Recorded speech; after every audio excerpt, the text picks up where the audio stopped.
darle, digamos, de alguna forma curso o seguimiento a lo que estuvimos hablando la semana pasada, donde Juan el Bautista señala a Jesús. Juan, capítulo 1, versículo 29. Ahí el hermano, si puede, lo pone y me ayuda. Y vamos a leer la palabra a la gloria de Dios. Amén. Gloria al Señor. Bien, también quiero decir a los hermanos como una noticia antes de empezar, que tenemos 4 hermanos candidatos al bautismo en agua, que posiblemente el mes que viene lo estemos ejecutando, ¿vale? Está nuestro hermano Emiliano. ¿Dónde está Emiliano? Emiliano, gloria al Señor, que se quiere bautizar, ¿amén? Está Remedio, que está aquí, gloria al Señor. Está Isa, que hoy no ha venido, ¿vale? Y está también Jorge, que lo tenemos por allí, que también va para el agua, si Dios lo permite, en el nombre de Jesús. Sí, Señor. El bautismo es una representación gráfica de algo que ha ocurrido en el corazón. Amén. Estas personas, estos hermanos han dado el paso de fe y nosotros lo vamos a llevar al agua. Así que si Dios permite, estaremos teniendo el bautismo el mes que viene. Leemos la palabra de Dios y lo hacemos a la gloria de Dios, Padre, Hijo y Espíritu Santo. El siguiente día vio Juan a Jesús que venía a él y le dijo: he aquí el Cordero de Dios que quita el pecado del mundo. Bendita es su palabra. Señor, te damos gracias una vez más por esta mañana. Yo te ruego que tú me escondas detrás de la cruz, que sea visto tu Espíritu, que con la capacidad de tu Espíritu y tu asistencia nos abras el entendimiento y nos puedas mostrar, Señor, el diseño que tú tenías preparado desde antes de la fundación del mundo, Señor. Bendice a cada hermano aquí presente, Señor, y a los que no están aquí también, en el nombre de Jesús. Amén. Bien, ¿por qué vengo con este versículo? Juan el Bautista es el hombre que Dios usa, oye esto, para señalar a Jesús. El otro día pusimos la fotografía, que yo no la vamos a poner, donde de alguna forma hicimos una representación de Moisés y Elías, que estaban al lado de Jesús. ¿Os acordáis? Moisés es el dador de la ley, donde la justicia que viene de Moisés dice, capítulo 10 del libro de Romanos, el hombre que hiciera estas cosas vivirá por ella, dice. Mas sin embargo la justicia que reclamaban los profetas era que el pueblo moralmente fuera santo. Nunca Dios encontró esa justicia en ningún israelita. Tan solamente hasta que no viene Cristo no se cumple esa justicia. Amén. Entonces, ¿quién es el hombre que señala a Cristo? Juan el Bautista. Por eso que Jesús, cuando habló de Juan, dijo que de los nacidos de mujer no hay otro más grande que Juan el Bautista. ¿Ustedes saben eso? Juan el Bautista, de los nacidos de mujer, es más grande que el rey David. Es más grande que Moisés. Es más grande que Salomón. Es más grande que Job. Es más grande que Abraham. Que santos hombres de Dios. Juan el Bautista. ¿Por qué? Porque es el hombre que le da testimonio a todo el pueblo y señala a Jesús.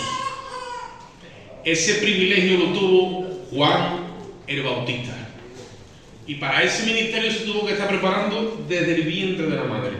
Amén. Entonces, cuando Juan el Bautista señala a Jesús, también es el hombre indicado. ¿Por qué? Porque Juan el Bautista desciende de Moisés y desciende de Elías. Juan el Bautista es levita y sacerdote. Viene del linaje de Leví. Lo que pasa es que Dios lo llama el ministerio profético, pero supuestamente él debería de haber estado en el templo haciendo el oficio del sacerdocio. Su padre era Zacarías. ¿Os acordáis?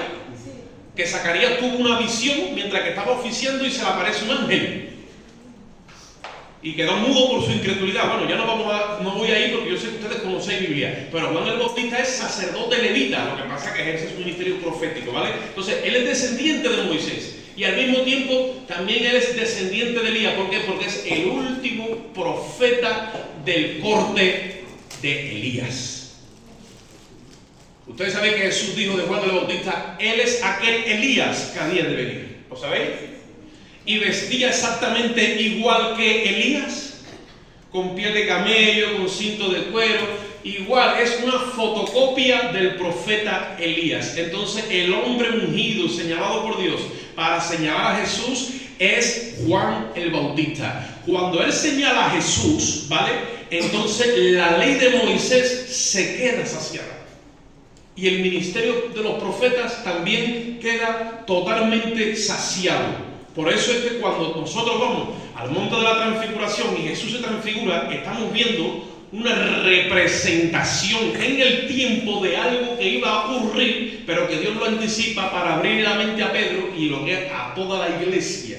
Y es que allí se oye una voz que dice: este es mi hijo amado, a él oí. Jesús es mayor que Moisés. Si hay conflicto entre lo que ha dicho Moisés y lo que dice Jesús, prevalece ¿quién? Lo que dice Jesús. Jesús es mayor que Elías. Si hay conflicto entre lo que dijeron los profetas y lo que dice Jesús, es que Jesús no viene ni a abrogar ni la ley ni los profetas, viene ¿qué? A cumplirlos. Por eso dice que la ley y los profetas eran ¿hasta quién? Hasta Juan. Por eso es que cuando Juan señala a Jesús, ya el ministerio que tenía la ley y los profetas no es que caduca, es que se cumple. Por eso Jesús dijo: yo no he venido ni a caducar ni a abrogar, he venido a cumplir. Nosotros tenemos ahora a ese Cristo en nuestros corazones. Entonces, en la transfiguración hay un diseño profético de lo que vio Zacarías, que estuvimos viendo el domingo pasado a través del Antiguo Pacto, bajo el control y dominio del Espíritu Santo, y una representación a escala de lo que es la venida del Señor.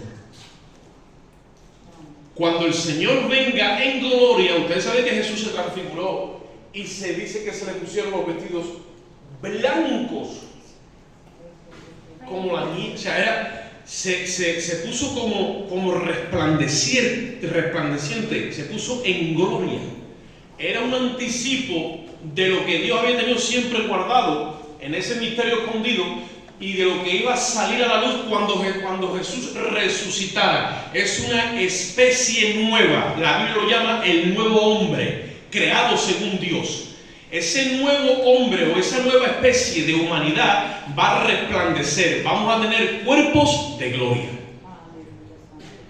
No de carne y sangre. Vamos a tener carne y hueso, pero no sangre. Vamos a tener luz. La gloria de Dios es quien nos va a sostener cuando resucitemos. Y eso tenía que ver con la venida de Jesús. Por eso es que cuando la iglesia empiece a experimentar la resurrección, que será el día del arrebatamiento, ¿vale? La iglesia va a tener cuerpo de gloria. Amén. Y en el día del arrebatamiento también Moisés y Elías tienen dos representaciones que también encajan. O sea, Moisés representa a los que han muerto con el Señor, que van a resucitar, y Elías representa a los que ni siquiera ven muerte y se van como en un carro de fuego para arriba con el Señor. Porque la Biblia dice en 1 de Tesalonicenses capítulo 4 y versículo 16 que el Señor mismo dice, con voz de trompeta, con voz de mando, con voz de arcángel y con trompeta de Dios, dice que descenderá del cielo y se quedará arriba en el aire. No viene a la tierra, se queda ahí en los aires y desde allí llama a la iglesia. Y dice que los que hayan muerto en el Señor, que los que hayan muerto en Cristo, van a resucitar primero. Y después nosotros, los que estemos aquí, que no hemos conocido muerte, dice que vamos a ser transformados. Y esto corruptible, de momento, se va a convertir en algo incorruptible. Amén. Y esto que es mortal, de momento se va a convertir en algo que es inmortal. Y nos reuniremos con ellos en los aires, los que han muerto en el Señor y los que hayamos quedado. Y dice que allí nos reuniremos con el Señor en el aire, dice, y allí estaremos ya siempre con el Señor. Pues ese evento está muy, muy, muy cerca. Se le llama en escatología el arrebatamiento de la iglesia. También se le conoce por el rapto. Lo que pasa es que eso es su derivación latina. ¿Qué pasa? Que por un lado hemos dicho que Juan el Bautista es descendiente de Moisés como levita y representa el sacerdocio levítico. Y por otro lado, prepara a Jesús como para el sacerdocio, bautizándolo, cumpliendo toda justicia. ¿Qué sucede con el sacerdocio levítico que caduca en Cristo? Que todos los descendientes de Aarón y su sacerdocio y su forma de ejercer el sacerdocio ha caducado. Porque hemos entrado a un nuevo pacto. ¿Ustedes no habían escuchado alguna vez decir ese término? El nuevo pacto, el mensaje de la cruz. Pues todavía en nuestra mente tenemos mezclados los dos pactos. O sea, sabemos que Jesús es el sumo sacerdote de ese nuevo pacto, pero en nuestra mentalidad de sacerdote tenemos todavía a Aarón todavía por ahí. Aarón le enseñó al pueblo que tenía continuamente que ofrecer ofrendas y sacrificios por los pecados. Ofrenda animal, ofrenda vegetal, ofrenda por los pecados. Mientras que con el sacrificio de Cristo dice que ya no hemos ofrenda por el pecado, porque con una sola ofrenda ha hecho perfecto para siempre a los santificados. Estamos peleando hoy con la pequeñita aquí. Gloria a Dios. Dice que la alabanza se fundó de la boca de los que maman. Déjame que te haga una pregunta y sea honesto contigo mismo. Cuando cometemos errores o pecados, ¿cómo lidiamos con eso? Porque Roma nos enseñó que hiciéramos buenas acciones. O sea, ¿cómo tú te consideras delante de Dios si ya la ofrenda por el pecado ha sido presentada? Y has sido presentado tú como perfecto. Y muchas veces estamos errando y tú no sientes paz en tu corazón porque tu conciencia no te la ves limpia.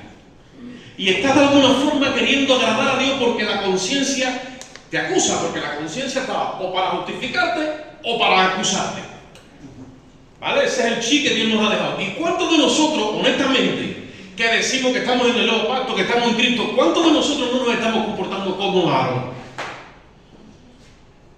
Intentando de hacer algo aparte del sacrificio de Cristo para ser aceptados.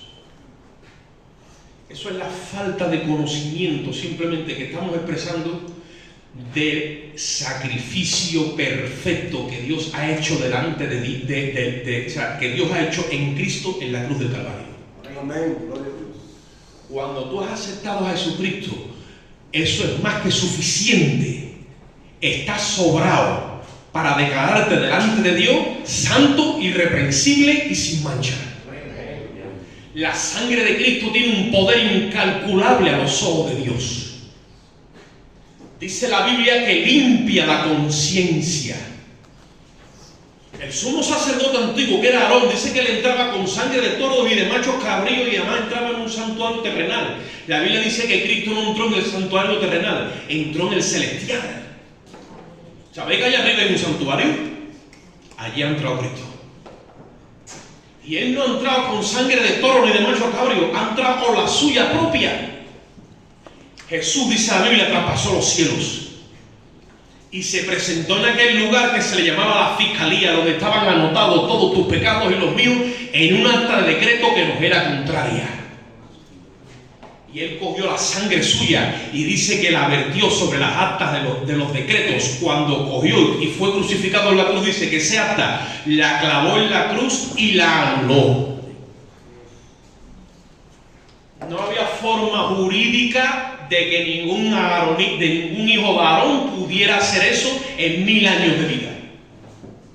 Es más, los hijos de Aarón morían y tenía que levantarse otro hijo de Aarón conforme a la descendencia, porque el sacerdocio era la ley de la descendencia. O sea, yo soy sacerdote y automáticamente mi hijo tenía que ser sacerdote, mi nieto y por ahí. Y como iban muriendo unos a otros, tenía entonces que sucederme mi sucesor. Pues ni aun así se consiguió la perfección en el sacerdocio levítico. La perfección se ha encontrado en el sacerdocio de Jesucristo. porque Él se ha presentado con su propia sangre. Y déjame decirte una cosa, una vez más, en este tiempo que estamos aprendiendo. ¿Tú sabes por qué fue aceptado Jesucristo con su propia sangre? Porque el justo ha dado la vida por los injustos. Aleluya. Nosotros hemos sido lavados en esa sangre porque Él se ha ofrecido al Padre por nosotros. Jesucristo no fue obligado a la cruz. Ni le pusieron una pistola, ni lo amenazaron, ni lo intimidaron. Él se ofreció a sí mismo por el amor que nos tiene. Le dijo Pilato, ¿tú no sabes que yo tengo poder para quitarte la vida o para dártela? Fíjate tú si estabas despistado, Pilato. Jesús le dijo, tú no tienes poder sobre mí si no te lo hubieran dado de arriba del cielo. Yo sí que tengo poder para poner mi vida y para quitarla. Pero la voy a poner y no la voy a quitar. Voy a esperar que el Padre me haga justicia. Y al tercer día lo levantó de entre los muertos. Porque era imposible que la muerte lo retupiese. Porque judicialmente, cuando no hay una causa verdadera que se pueda demostrar que una persona ha cometido delito, el juez tiene 72 horas para retenerlo. Si no hay un delito que se le pueda imputar, literalmente tiene que soltarlo. La muerte ha soltado a Jesucristo. Aleluya. Y esa es nuestra garantía. Por eso el apóstol Pablo, cuando escribe 1 Corintios capítulo 15, hace una especie de burla y le dice a la muerte: ¿dónde está ahora, muerte, tu aguijón, y sepulcro, tu victoria? Por lo tanto, tenemos la seguridad de que todos los que entremos por la cruz vamos a salir por el sepulcro. El sepulcro de Jesucristo no es para enterrar a la gente, es para hacerla que nazca de nuevo a una nueva vida indestructible, donde ya no hay muerte, sino que hay vida eterna. Gloria a Dios. Y eso es lo que nosotros muchas veces nos cuesta creer, porque sí, amén, leemos, pero otra vez la mente nos rebobina y vamos otra vez al sacerdocio levítico y nos comportamos como hijos de Adán. Tenemos que ir al sacerdocio de Melquisedec y somos hijos de Dios. La Biblia dice que la tierra gime. No la historia esta que nos están vendiendo, que nos estamos cargando el planeta. Y la gente ahora va a comprar y dice, no me den bolsa de plástico porque estamos destruyendo el planeta. Y toda la película esa que nos han metido, ¿no? Todo eso es cuento chino. La tierra gime porque ella está deseosa de ver lo que al principio Dios le metió en su sustancia. La tierra ha sido creada para que los hijos de Dios glorifiquen a Dios y expandan el proyecto de Dios. Y la tierra gime porque nos ve a nosotros que todavía no estamos ejerciendo ese sacerdocio para el cual nosotros hemos sido creados. Y después de decir el apóstol Pablo en el capítulo 8 de Romanos que la tierra gime, después dice, y nosotros también gemimos dentro de nosotros mismos. Porque hay una incongruencia. Esta carne, este cuerpo, esta naturaleza mía es como una cabra que va al monte, pero por dentro tengo otra naturaleza que quiere ser santa, que quiere hacer la voluntad de Dios, y hay una oposición, hay una guerra dentro de mí. Por eso dice que gemimos dentro de nosotros mismos, que dice, deseando la redención de nuestro cuerpo. Yo ya estoy deseando de estar en gloria, de estar revestido de la luz de Dios. El otro día tuve una conversación con mi hija y digo, tú tienes que ser por el Espíritu. Le digo, tú no tienes ni idea la liberación que vamos a hacer, la liberación que vamos a recibir el día que salgamos de este cuerpo. Amén. Lo tenemos como muerte, lo tenemos como tragedia, lo tenemos como algo funesto, pero es todo lo contrario. Ese día va a ser el día más glorioso de nuestra vida. Salimos de aquí y entonces que tú verdaderamente sientes la libertad para la cual Dios te creó. Amén. Es glorioso salir de este cartucho, hermano. Amén. ¿Por qué tú te crees que el apóstol Pablo dice que el morir es ganancia? Una de dos, o le faltaban dos tuercas o tenía revelación de lo que estaba hablando. El morir es ganancia. Si esta carne loca, esta naturaleza nuestra es rebelde. La deja 2 minutos suelta y ya se ha subido allá arriba. Y empieza con sus planes, con sus proyectos, con todo lo que ella tiene. Y para colmo que te vende la moto. Y Y tiene que ir tú para allá y decir, pero otra vez estamos con lo mismo, haga usted el favor, hombre, sométase usted al Espíritu. Y otra vez tiene uno que cogerla y llevarla, pero como es terrible. Y entonces, ¿qué pasa? El diseño que Dios nos ha dejado para esta naturaleza no son los sacrificios ni las ofrendas, es la cruz. Amén. Cuando cometas pecado, el elemento es la sangre. Amén. La sangre de Cristo limpia de todo pecado. Dice la Biblia, si pecamos, abogado tenemos para con el Padre. Y si confesamos nuestros pecados, dice que Él es fiel y justo para condenar nuestros pecados, y su sangre nos limpia de todo pecado y de toda maldad. Y dice que tenemos comunión los unos con los otros. Así que acuérdate, la sangre, el único elemento que Dios nos ha dado es para el pecado.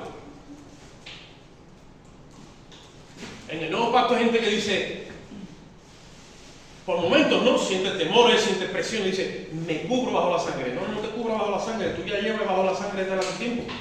Desde el día que Cristo te roció. Tú tienes que invocar su nombre, porque torre fuerte es el nombre de Jehová. Ahí sí que invoca su nombre, los demonios dicen, ahora sí que hay que quitarse del medio. Pero la sangre no, la sangre cubre el pecado. Ahora, provisión para la carne, no es la sangre, es la cruz. Los que son de Cristo, dice, han crucificado la carne con sus pasiones, con sus deseos. Estuvimos hablando aquí en la última vigilia, que por dentro somos duales, aunque somos trinos, somos espíritu, alma y lo que se ve que es lo que es, el cuerpo. Pero dentro de ti hay un espíritu y un alma. Y hay una guerra. Los que hemos recibido a Cristo hay una guerra. ¿Por qué? Porque en el espíritu somos perfectos. Esa es la lámpara que está todo el tiempo alumbrando. Y de ahí tiene que ser el aceite para tu alma. Claro, el alma no se puede despegar del espíritu hasta que el mensaje de la palabra no llega y parte. Dice Hebreos 4:12, la palabra de Dios es viva y eficaz, más cortante que toda espada de doble filo, que penetra hasta que dice, hasta partir el alma del espíritu. Cuando el alma se parte del espíritu, tú empiezas a ser alumbrado y ahora sí que ves las cosas con claridad. Porque como el alma no se separe del espíritu, tú no lo tienes claro, entre comillas sí, pero entre comillas la realidad es que el alma tiene que separarse del espíritu y saber quién eres tú en tu humanidad y quién es Cristo en ti. ¿Y cómo Dios lo hace? Dios empieza a golpear tu alma a través de las pruebas, a través de los roces, a través de las situaciones con el prójimo, hasta que la vasija se quebranta. Hay un libro que yo leí hace muchos años, que si queréis os lo recomiendo, aunque tristemente para mí la iglesia cada vez lee menos. Vídeo de TikTok nos vemos 600.000. Ahora, empezar un libro y acabarlo es un milagro. Hoy día es un milagro. Antes no, hoy es un milagro. Hay un libro que cambió mi mente hace muchos años. Se llama La liberación del hombre interior, por el hermano Watchman Nee. Esto es un chino que estuvo 20 años preso en Taiwán. Y yo sé que algunos de ustedes conocéis la vida de él. Y él me abrió la mente porque el alma tiene contenido el espíritu está ahí. Hasta que el alma no es rota, es que no sale la sustancia del espíritu. Ahora tú tienes que coger de parte de Dios el problema que te viene. No, hombre, pero es que yo no tengo la culpa. No, es que la culpa la tiene mi señora, claro. No, la culpa la tiene mi marido. La culpa la tiene mis hijos. La culpa la tiene mi vecino. Y la culpa es del cha-cha-cha. Pero no se trata de la culpa, se trata de que yo reciba todos esos golpes de parte de Dios para que Dios deje que su espíritu empiece a fluir. Porque cuando el alma empieza a ser quebrantada, ahí se empieza a glorificar el Espíritu Santo en mi vida. Cuando yo cojo de parte de Dios todas esas cosas, ahora si yo las reúno en mi mente y empiezo a meterle razonamiento, lógica y entendimiento, me endurezco, me cierro en bandas y me rehago. Entonces no hace la obra el Espíritu. El Espíritu está contenido en el alma. Acuérdate de esto. El cuerpo no, el cuerpo es neutro. El cuerpo se va a someter a lo que quiera el alma o a lo que diga el Espíritu. El alma tiene que ser quebrada. La Biblia dice que por precio hemos sido comprados. Por lo tanto, nuestro espíritu y nuestro cuerpo son de Dios para que le glorifiquemos a Él. Ahora, si no hay una muerte interna dentro de nosotros, no vamos a ver eso que Dios quiere mostrar a través de nosotros, y el sentimiento, yo no sé si tú lo has tenido alguna vez, yo creo que sí, yo también lo tengo, es que tengo a Cristo en mi corazón, pero es como un sentimiento que como de derrota, no acabo yo de tener ese sabor de victoria,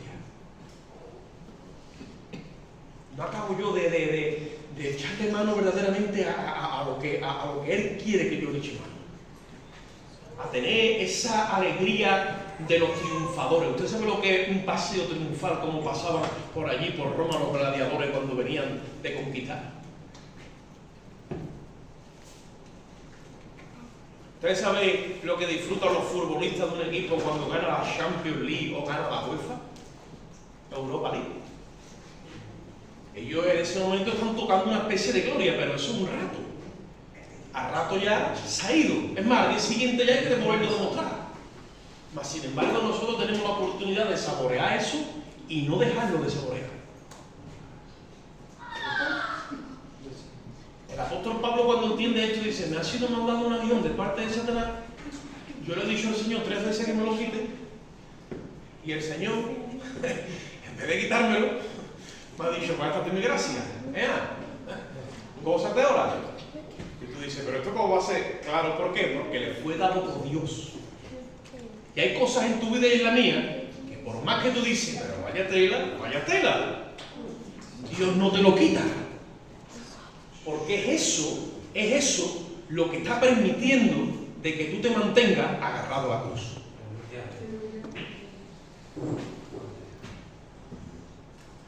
Si pudieran hacer aquí al mismo, si nos hacen así y nos sacan los pensamientos que realmente tenemos, empezando por mí, salimos todos corriendo asustados. Porque nosotros aquí lo que venimos a aparentar santidad y de que somos religiosos y buenos. Empezando por mí. Pero la hipocresía delante de Dios no va a ninguna parte. Entonces, tenemos que hablar pureza de nuestro corazón, hermano, y tenemos que entender estas verdades. Juan representa. ¿Por qué Juan, cuando viene Jesús, ya muy rápido, por qué Juan, cuando viene Jesús, le dice: oye, pero si yo tengo que ser bautizado por ti, ¿cómo es que tú vienes a mí? ¿Qué le dice Jesús? Jesús le dice: deja ahora que cumplamos ¿qué? Todo bautismo. Amén. ¿Y tú sabes por qué? Porque en Levítico capítulo 8 Dios le dijo a Moisés: lava a Aarón de arriba abajo, lávale su cuerpo entero y prepáralo para el sacerdocio. El sumo sacerdote tenía que ser bautizado, tenía que ser bañado con agua. Y Moisés lava a su hermano, porque para que no mueran hermanos carnales, lo lava y lo prepara para el sacerdocio. Juan el Bautista, cuando viene Jesús, le dice: pero párate, aquí parece que esto está cambiado. Dice: no, tú me tienes que lavar a mí, me tienes que preparar para el sacerdocio. ¿Por qué? Porque tú estás aquí representando al sacerdocio levítico y van a hacer un nuevo sacerdocio que es según el orden de Melquisedec. Entonces tú me tienes que bautizar a mí. Amén. Es donde se cree que le pone las manos en la cabeza, porque Aarón le ponía la mano en la cabeza también al macho cabrio en el día de la expiación y confesaba todos sus pecados. Le pone la mano en la cabeza y Jesús es sumergido, y cuando sale le dice a todo el mundo: ese es el Cordero de Dios que dice que quita el pecado del mundo. Ya lo había puesto sobre él. Y Jesús agarra eso. Por eso es que el problema del pecado, hermano, no lo vas a resolver tú en tu mente ni con obras ni de 20.000 maneras. El problema de tu pecado ya Dios lo ha resuelto en la cruz del Calvario, porque Jesucristo ha sido responsable de todos tus pecados. Pero no los que cometiste ayer, ni los que vas a cometer hoy, los que todavía no has cometido.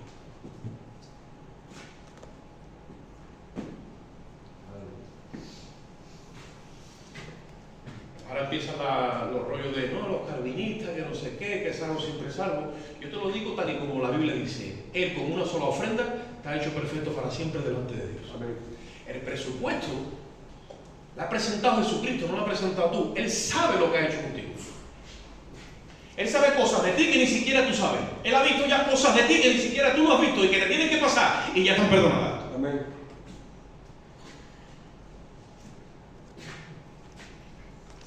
Me revela mi Dios con lo que tenía que pasar, seguro que digo: mira,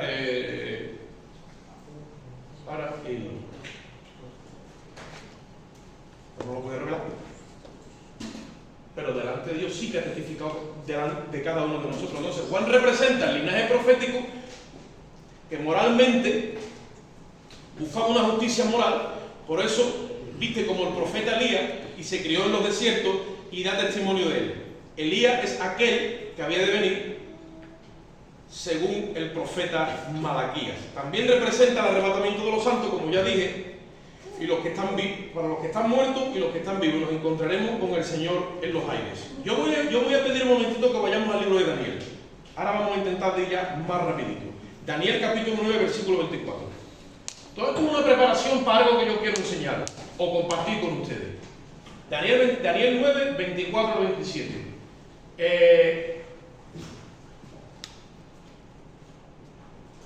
El pueblo de Israel está cautivo en Babilonia. Ustedes lo saben que Dios lo castigó 70 años. Nuestro Dios también castiga, porque nos ama. 70 años castigado, y estando en aquellos 70 años de castigo, estaban a punto de cumplirse los 70 años, porque lo dijo el profeta Jeremías. Que es ahí donde yo muchas veces quiero llegar con los hermanos. Dios le dijo a Israel que iba a estar 70 años cautivo en Babilonia, y lo dijo por un profeta, que era Jeremías. Cuando se está cumpliendo el tiempo, Daniel, que es un hombre que está pagando también el castigo y está allí metido y ejerciendo su oficio profético, pero afuera de su tierra, le tocó hacerlo allí, ¿vale? Él está viendo una movida espiritual, un cambio de política, están moviéndose los aires, allí los babilonios ya están a punto de caer, están rodeados por los persas, pero ¿qué está haciendo Jeremías? Perdón, ¿qué está haciendo Daniel? Está mirando atentamente los libros proféticos y está diciéndole al Señor, tú dijiste que íbamos a estar 70 años aquí, está a punto de cumplirse esto, ¿dónde está el cumplimiento de tu palabra?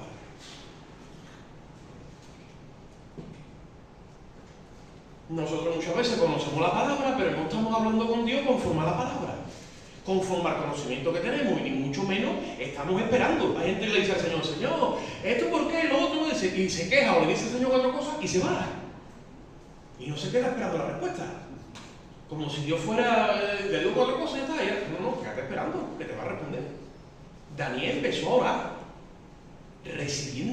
esperando recibir respuestas. Y ustedes saben una cosa, que recibió respuesta 21 días después. Pero desde el minuto uno que empezó a orar, ya Dios le envió la respuesta, a través de la Gabriel. Y cuando aparece Gabriel 21 días después, le dijo, Daniel, tú eres muy amado en el cielo, para que lo sepas.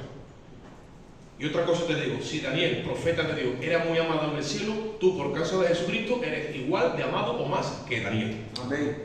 Gloria a Dios. 70 semanas están determinadas sobre tu pueblo, le dice. Ahora te voy a responder, porque tú le has preguntado a Dios, te quedas esperando. No, sí, te voy a responder. 70 semanas están determinadas sobre tu pueblo y sobre tu santa ciudad, para terminar la prevaricación, poner fin al pecado, expiar la iniquidad, traer la justicia, todas esas 7 cosas que dice el profeta, el ángel Gabriel a Daniel, todo eso se cumple cuando venga Cristo, ¿vale? La justicia perdurable, sellar la visión y la profecía, y ungir al santo de los santos. Pásalo por Luis. Y ahora dice, sabe pues y entiende que desde la salida de la orden para restaurar y edificar a Jerusalén hasta el Mesías príncipe habrá, intenta entender conmigo, ¿vale? 7 semanas y 62 semanas. Cuando nosotros nos metemos a hablar en esta terminología, tendríamos entonces que irnos al trato que Dios tuvo con Jacob, que son semanas de años. Cuando dice semanas, dice 7 años. ¿Vale? Y dice, entiende esto, cuando salga la orden para edificar Jerusalén hasta el Mesías príncipe, ese Mesías príncipe ¿sabéis quién es? Dice, habrá 7 semanas y 62 semanas. ¿Cuántos son 7 y 62? 69. Gloria a Dios. El hermano está correcto. Pues resulta que el que dio la orden de restaurar Jerusalén fue el rey persa Ciro, que es el que entra, está Daniel allí, son derrotados los babilonios, en este caso un nieto de Nabucodonosor, entra Ciro aquella noche, ustedes conocen la historia, que apareció una mano en la pared y le dijo, mene, un pasín, no voy allí. Esa noche entran los persas y entra Ciro. Ciro empieza a tomar control de todo aquello y Ciro da una orden, y es que todos los judíos, mira por el espíritu, que estaba escrito desde el tiempo de Isaías, que todos los judíos vuelvan a su patria, que le edifiquen el templo y comiencen el culto a Dios. Pues exactamente, eso los matemáticos que saben, desde que Ciro dijo eso, hasta que Jesús muere, el Mesías príncipe, le quita la vida. Sigue pasando esto, por favor, hermano. La plaza y el muro angustioso. Dice, y después de las 62 semanas, se quitará la vida al Mesías. Mira lo dice. Ya lo profetizó Daniel. Dice, mas no por sí, sino por el pueblo de un príncipe, que en este caso fue Roma, que ha de venir, destruirá la ciudad y el santuario, y su fin será con inundación hasta el fin de la guerra, durará las devastaciones. Dale uno más, hermano. Y dice, y por otra semana más. Vale. Da la orden Ciro y empieza a contar tiempo con Israel. 70 semanas Dios le dijo. Empieza a contar tiempo, empieza a contar tiempo. Viene Jesús, aparece, Juan el Bautista lo señala y le quita la vida a Jesús 3 años y medio después. Cuando tú haces matemática, el conteo exacto resulta que es exacto. 69 semanas, son 483 años. Desde que Ciro dio la orden hasta que Jesús muere en la cruz, 483 años exactos. Amén.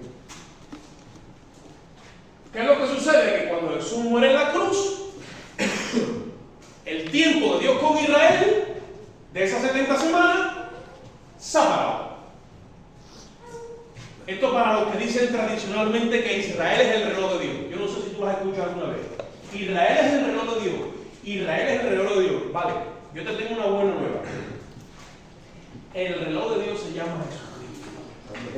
Él es el único que tiene capacidad de parar el tiempo. Y lo ha parado en el Calvario. Con el sacrificio de la cruz. ¿Me estás escuchando? Si estos son matemáticas y se han cumplido 62 semanas y después mostraron un tiempo con una especie de paréntesis, ¿qué propósito Dios tenía? Salvar a los gentiles. Por eso es que el Evangelio ha llegado a nosotros. Y un día para Dios es ¿qué? Como 1000 años. Y 1000 años es como un día. ¿Me vais siguiendo? Pues desde que Cristo muere en la cruz, que ha parado el reino de Dios con los judíos, resulta que han pasado casi ¿qué? 2000 años. Cuando pasen los 2000 años, que son los 2 días de Dios, Dios le debe a ellos esa semana. Por otra semana más. Le debe una semana a los judíos.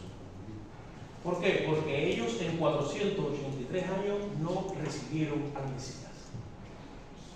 En teología hay una especie de mito que se dice que es la teología del reemplazo. O sea, la iglesia reemplaza a Israel. La iglesia no ha venido a reemplazar a Israel. Es más, la iglesia no es el plan B de Dios. La iglesia siempre fue el plan A de Dios. Dios no tiene nunca plan B. Está todo planificado desde antes de la fundación del mundo. De hecho, tú ves ahora a los pueblos, ves a nosotros que somos la iglesia, pero ves a los judíos también a ellos. Que lo único que han hecho es nacer políticamente, porque la ONU sacó un edicto en el 1948 de que ellos volvieran a su tierra.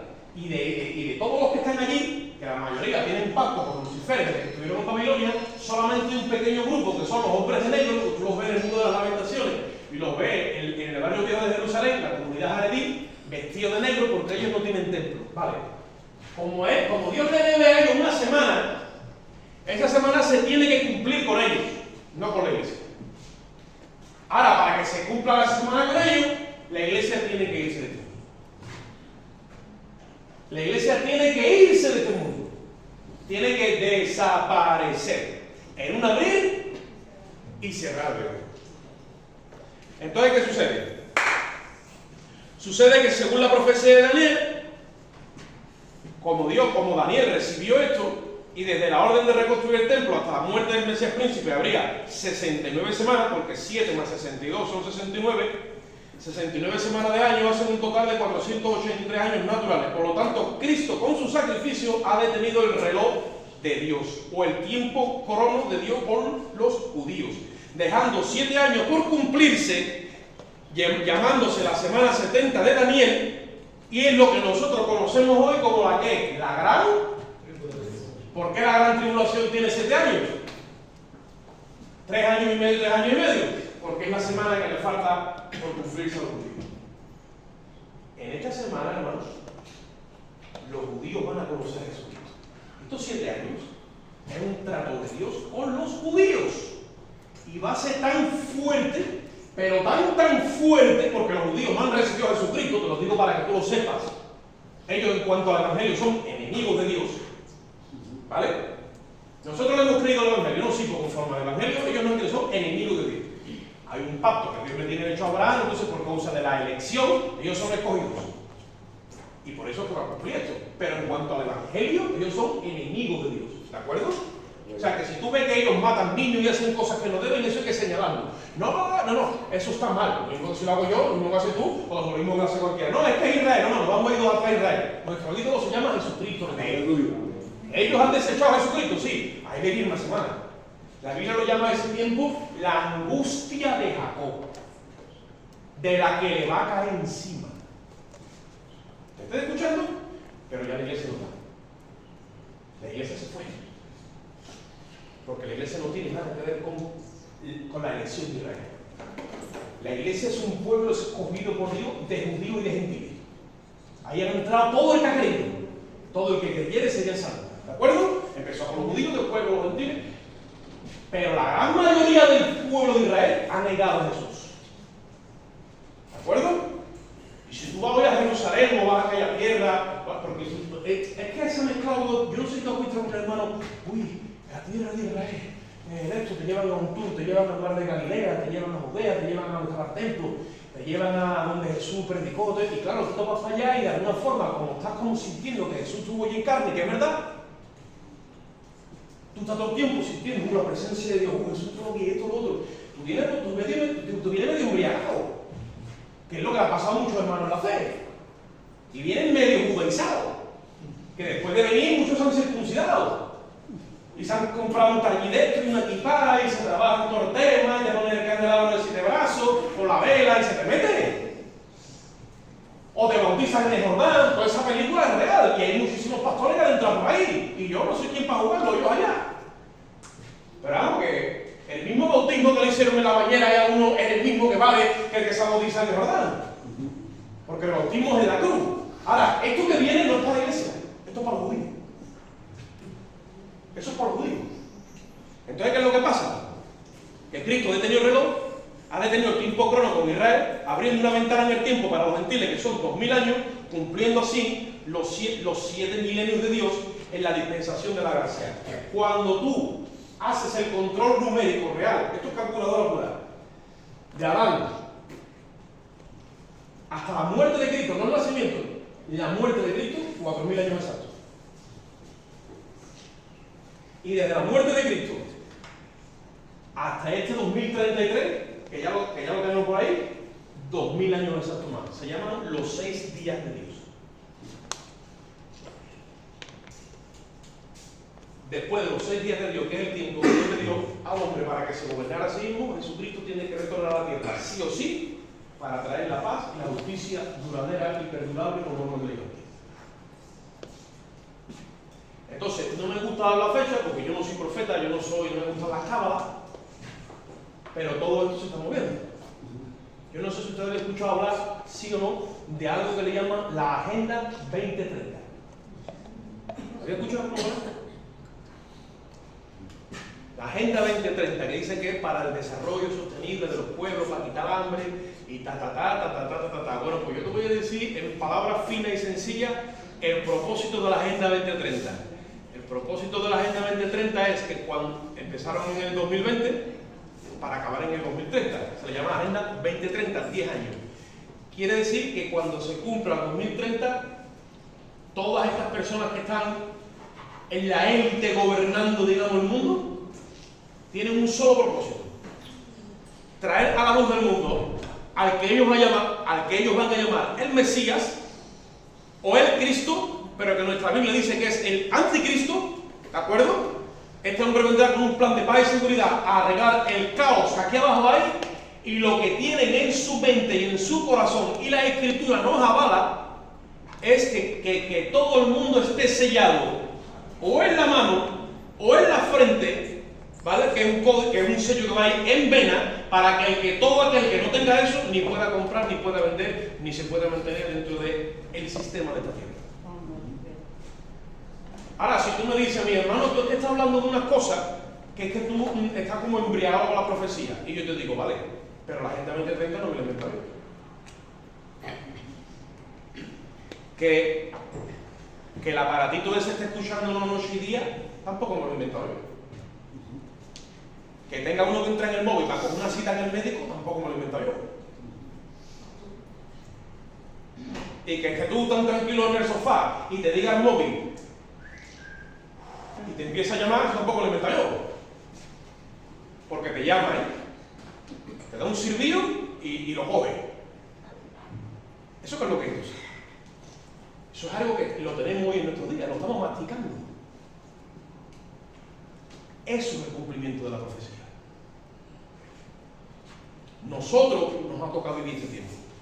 Por eso Jesús dijo que cuando Él viniese iba a ser exactamente como los días de Lot, que los días de Lot ya conocemos que es donde es como si el colectivo LGTBI, HZY, todas las iniciales, existiera en aquel tiempo, ¿vale? Pues como los días de Lot y como los días de Noé, que Noé predicó que venía un diluvio, mas sin embargo ni en la tierra llovía.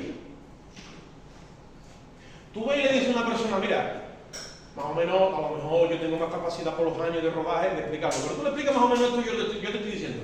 Y te dice, bueno, ¿y aquí cuál es la salida? Y tú le dices, la salida es que el Señor va a venir y nos va a llevar. Y vamos a desaparecer. Y te dice, vale, ahora me cuenta una de ellos.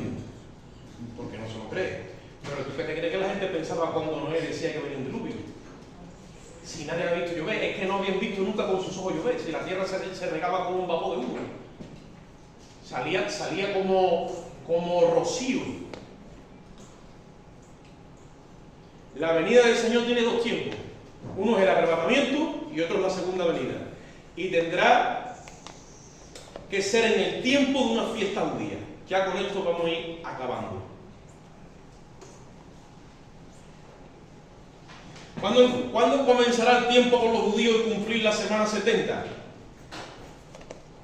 Cuando se vaya a vivir. ¿Ustedes saben que Dios le dio a Israel 7 fiestas anuales? Me voy a retirar. 7 fiestas anuales, ¿vale? Eran 4 en primavera y 3 en otoño. ¿Me seguís? 4 fiestas en primavera y 3 en otoño, ¿vale? De las fiestas de todo el año. Te las enumero rápido porque hubiera sido bueno que yo lo hubiera traído aquí. Mírame. Pascua, la fiesta de la Pascua, la fiesta de los panes sin levadura, la fiesta de las primicias y la fiesta de Pentecostés. Estas 4 se celebraban en primavera y después estaban las otras 3.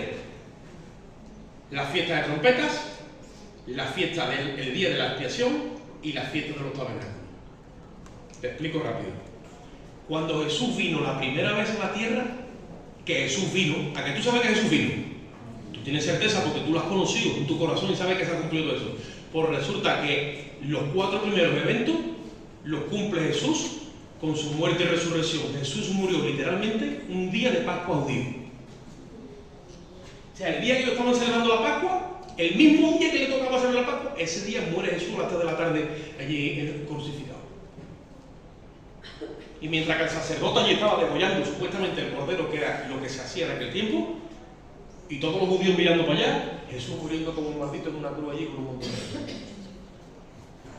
Panes sin levadura, que era el día siguiente. ¿Qué significa? Que comían pan sin levadura, que significa el cuerpo de Jesucristo fue puesto en el sepulcro sin pecado. Cumple exactamente esa fiesta con su sepultura. Primicia, ¿qué significa? El primer resucitado entre los muertos que no va a morir nunca más. Jesucristo resucita el día que se celebraban las primicias. Y Pentecostés era el día 50 de la primera gavilla. El día 50 después que se recogía la primera gavilla, que se celebraba la Pascua, se recogía la gavilla, que la gavilla era mucho trigo junto, y se hacía un ovillo y se preparaba una gavilla. Pentecostés, 50 días después. Ese día se cumplió cuando había 120 judíos esperando la promesa del Padre en el aposento alto. La cumplió ahí. A que me digan después que el reloj de Dios es Jesucristo. Que él sea judío o no, claro que es judío, pero no es Israel, es Cristo. Porque Israel ha fallado, pero Cristo no ha fallado. Pues como ha cumplido las 4 fiestas en días de fiesta judía, vamos a pensar que lo que le queda por cumplir no va a ser en fiesta judía.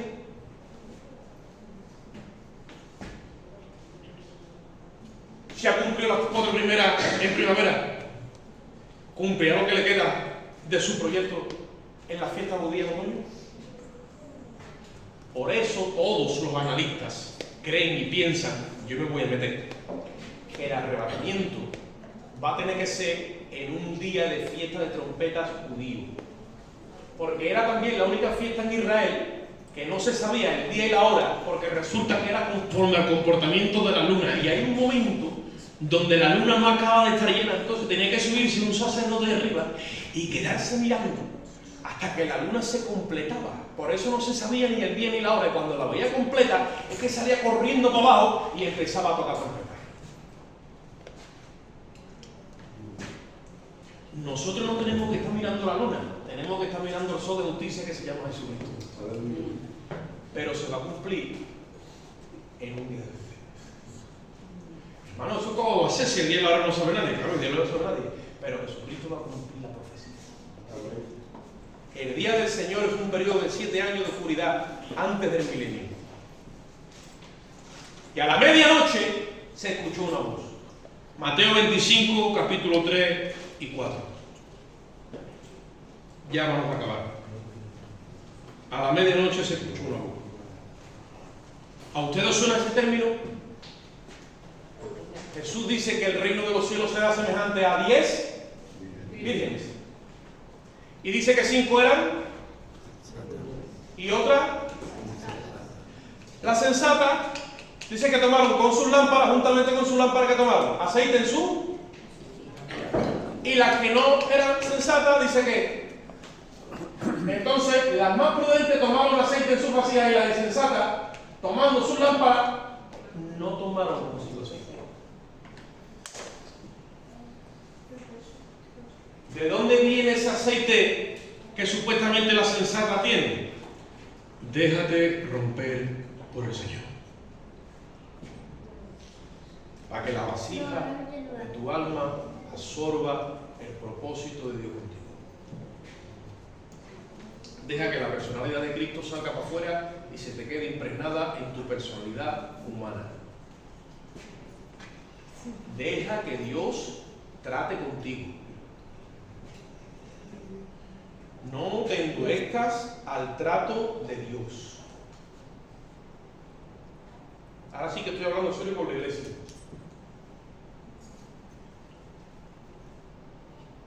Endurecer el corazón significa resistir al Espíritu. Cuando tú empiezas a resistir al Espíritu, llega un momento que al principio se te mete como una especie de apatía, de indiferencia.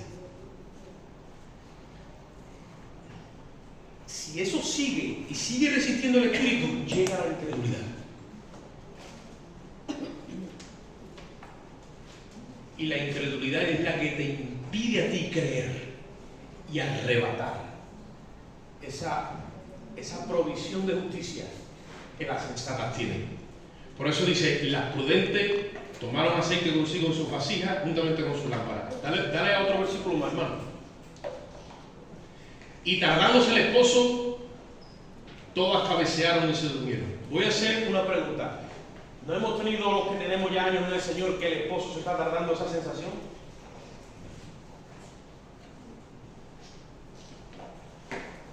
Yo me convertí hace 30 años, escuchaba a Gigi Ávila decir Cristo viene, y estaba yo por todos lados con los ojos abiertos a 2 horas diciendo párate que viene el Señor, y yo a 2 horas esperándolo, claro, en mi mente inocente de niño en la fe, pero desde entonces yo estoy escuchando Cristo viene. Gigi Ávila estuvo, por decir uno, ¿no?, 50 años de ministerio predicando Cristo viene. Gigi Ávila murió en el 2013, o sea, lleva ya 13 años con el Señor. Y todavía el Señor no venía. Pero a la medianoche dice que se oye un clamor. y viene el esposo y salía a recibirle. Esa medianoche es el tiempo más oscuro que la tierra va a experimentar, porque se va a manifestar el hombre de pecado y el hijo de perdición. ¿Y por qué a la medianoche? Porque no va a haber luz ninguna, porque la iglesia se fue. Dice el profeta Amós: vendrán días a la tierra donde habrá hambre, pero no de comida, sino de la palabra de Dios. Y habrá sed, dice, pero no de bebida, sino de la palabra de Dios, dice, y ya no habrá palabra de Dios.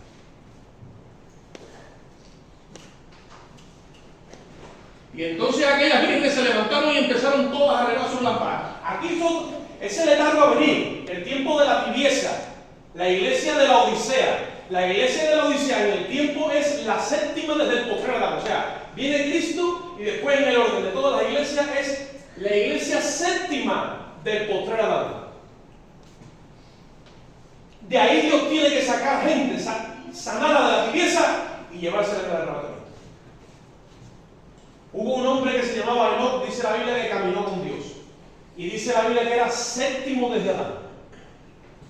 Porque es tipo de la iglesia que se va. Séptimo desde Adán. Y dice: las insensatas dijeron a las prudentes: danos de vuestro aceite, porque nuestras lámparas se apagan. ¿Cómo ahora, después de que yo conocí al Señor, después de que tú la conocido, Dios te da un tiempo extra? Hay un hombre que murió al lado del Señor aquí. Y le dijo: acuérdate de mí cuando tú vengas en tu reino. Ahí se arrepintió.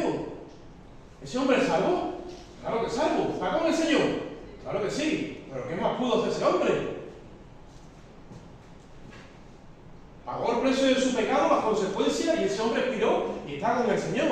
Pero a ti y a mí nos han dado 1 año, 2, 5, 10, 15, 20. ¿Para qué? Con un proyecto.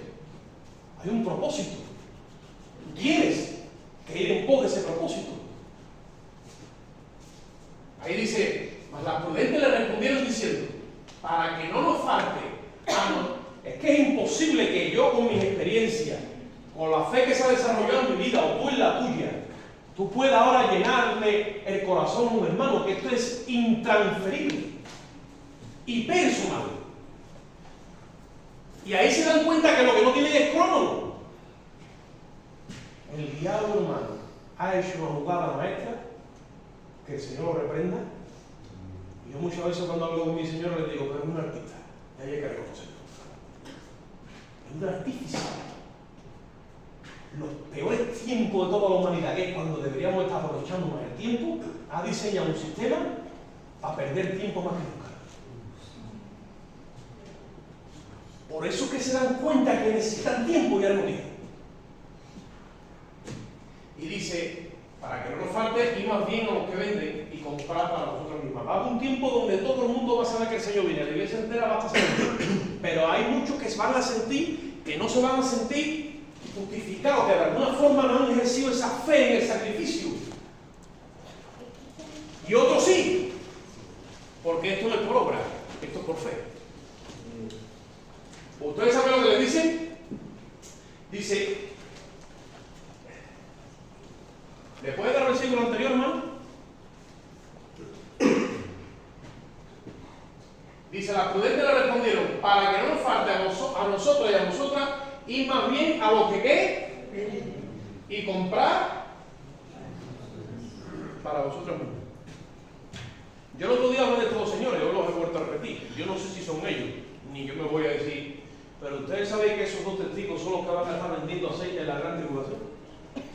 En la gran tribulación los que quieran salvarse tienen que escuchar a Moisés, Elías, a los que Dios mande. Porque el mensaje lo tienen ellos, y ellos son los que van a estar doctrinando al pueblo que se quede, más toda la nación judía, para que no se selle ni crean al anticristo. Ellos son los que van a vender aceite. Por eso los que se van le dicen: escúchame, ahora vete y búscate a un judío. Porque el propósito es con ellos, no con la iglesia. Y dice: y más bien a los que venden. Ellos son los obligados. Ellos son los que tienen entonces la revelación para el pueblo judío. Y el pueblo judío, como no ha creído en Jesús como su Mesías, tiene que seguir el trato de Dios. Mira, el día que Jesús murió en la cruz, en el momento que su carne es rota y entrega el Espíritu, en el templo de Jerusalén, que era de ladrillo, el velo, que era una pared que había entre el lugar santo y el lugar santísimo, se rompe. Y está diciendo Dios, me voy ya de aquí y me voy a mudar de sitio. Ya salgo de un templo hecho de mano de hombre y a los 50 días descendió otra vez y se metió en 120 personas que eran piedras vivas. Ese es el templo de Dios. Y se inauguró la iglesia. Cuando la iglesia se va, sigue el trato de Dios con ellos. Por lo tanto, tiene que haber un templo levantado, que lo van a levantar, que le llaman el tercer templo, y ahí supuestamente va a empezar Dios a tratar otra vez con ellos. Por eso que el anticristo, cuando viene, levanta otra vez los levitas, empiezan otra vez con los sacrificios y empiezan ellos otra vez en su templo. Y estos dos testigos, con 144.000, van a empezar a decir al pueblo: no creáis a este que es el Mesías ni se dejéis sellar.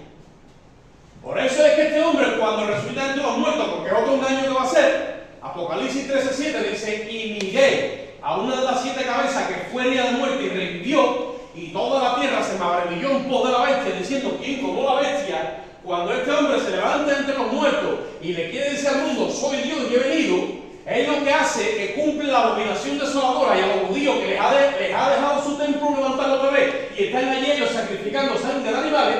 Se mete el individuo en el templo, entra en el lugar santísimo, se sienta allí y le dice: señores, que se acabó el culto a Dios porque aquí soy yo. Aquí yo soy Dios.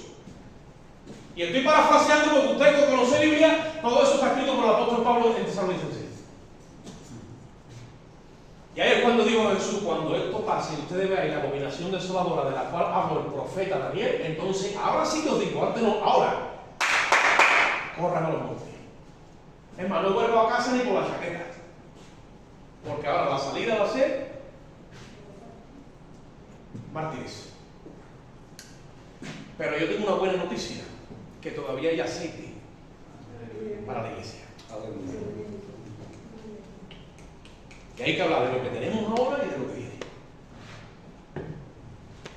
Y hay que hablar de lo que Dios nos ha puesto en nuestras manos y de lo que viene luego, porque tú, igual que tú tienes en tus manos aceite, también tienes revelación para decirle a los que vienen lo que viene, para que se llenen de la presencia de Dios, para que empiecen a entender que el tiempo que estamos viviendo no es un tiempo para perder tiempo ni para distraerse, es un tiempo para redimir el tiempo. Amén. Y ese es el tiempo nuestro, es el de la iglesia. Y va a ser una obra sobrenatural, va a sacarle la tibieza del corazón a la iglesia y ponerla caliente, hirviente, llena de amor por su amado. ¿Os acordáis que hablé del libro de Cantar el otro día, verdad? Cómo la amada sale buscando a su amado. Y ya lo que se queda es perfume en la manilla, dice, de mirra. La mirra simboliza el sufrimiento. Y somos muchos los hermanos en la fe que estamos huyendo del sufrimiento buscando una felicidad que nunca la vamos a encontrar, porque la felicidad en Cristo es hacer la voluntad de Dios y hacer y buscar el reino de su justicia. No hay felicidad esa que nos han vendido. Yo también me quiero ir a Punta Cana y ponerme allí, tirar una tumbona a verla venir. Pero eso no existe. En Cristo no. Entonces, ¿qué es lo que sucede?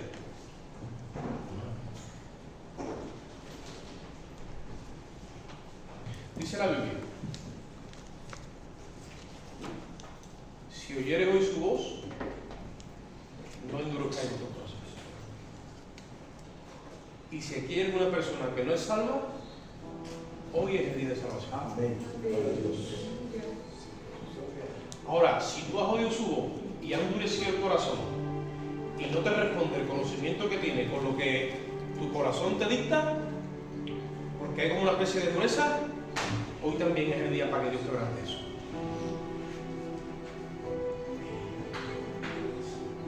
Dios quiere, hermano, preparar a la iglesia, pero a la que se va, a la que se queda no. Eso lleva a ser otro ministerio. El Espíritu Santo está presto.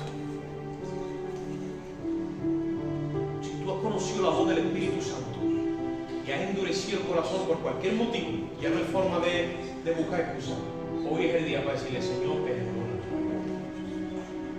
yo quiero que tú me vuelvas a llevar a ese momento de intimidad, de dulzura, de pasión, de amor por ti.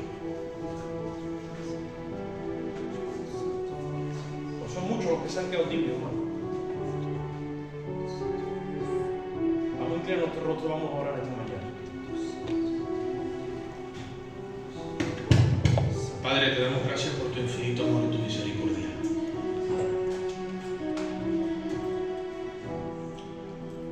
Yo no conozco la vida de mis hermanos, Señor. Solo conozco la mía y lo que tú me dejas ver.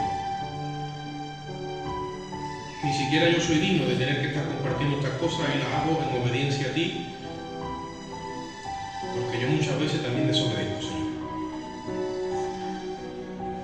Pero yo te ruego que tú en esta mañana trates con el corazón de tu iglesia, Señor. Y que tú nos convenzas de esta verdad que está muy cerca en el tiempo, Señor. Si te hemos fallado, perdónanos, Señor. Si no hemos acudido a tu voz, perdónanos, Señor. Si nos hemos ensoberbecido, perdónanos, Señor. Si nos hemos enaltecido, perdónanos, Señor. Si hemos mirado al hermano con ojo altivo, perdónanos, Señor. Si no atendimos al mendigo, si no atendimos al menesteroso, perdónanos, Señor. Si nos hemos ocupado de lo nuestro, perdónanos, Señor. Si nuestro corazón se ha vuelto egoísta, perdónanos, Señor. Señor, estamos aquí en esta mañana, Dios mío. No permitas que hagamos de un lugar de culto o una vida cristiana, Señor, algo que luego lo lamentemos, Señor. Abre los ojos de nuestro entendimiento y déjanos sentir, Dios mío. Dale vida a nuestros corazones por tu Espíritu, Señor. Devuélvenos ese sentir que hubo en Cristo, el cual siendo en forma de Dios no tuvo como cosa que aferrarse, Señor. Y que cada uno de nosotros sea capaz de entregarse y de inmolarse, Señor. Tú sabes en esta mañana, Dios mío, nuestro caminar, empezando por mi vida, Dios mío. Yo te pido por los que hoy no están aquí, por el motivo que sea, que tú los bendigas donde quiera que estén, Señor. Por las otras iglesias como se ha orado, pero prioritariamente por nosotros, Dios mío. Bendice a cada hermano aquí presente que tiene sus luchas, Dios mío, en su mente y en su corazón. Que no pueden vencer debilidades que tienen, Dios mío. Ayúdanos, Señor. Que tienen una guerra viva diariamente, Dios mío, pero te temen a ti, te aman, Señor. Ayúdanos, Señor. Trae revelación de tu amor en esta mañana, Padre. Sé tú por tu Espíritu tocando nuestros corazones. Sé tú por tu Espíritu trabajando en nuestras vidas, Señor. Ahora, Señor, ya nos vamos de este lugar, pero no de tu presencia, Señor. Yo iba a hacer un llamado, pero no lo voy a hacer porque yo creo que el Espíritu Santo es suficiente para que lo que tenga que hacer en esta mañana ya lo ha hecho en tu corazón. Padre, nos vamos de este lugar, pero no de tu presencia. Gracias por cada hermano que tú has traído a este lugar, Dios mío. Renueva el amor en nuestro corazón de los unos por los otros. Ayúdanos a olvidar de verdad, Señor. Nos vamos de este lugar, no de tu presencia, Padre. Salimos en tu amor, la gracia de Cristo, tu Hijo, y la comunión y la dirección de tu Espíritu Santo. Y el pueblo de Dios dice: salúdense los hermanos en esta mañana, que Dios los bendiga, que Dios los rebendiga más. Y el martes, si Dios lo permite, estaremos en el culto de oración.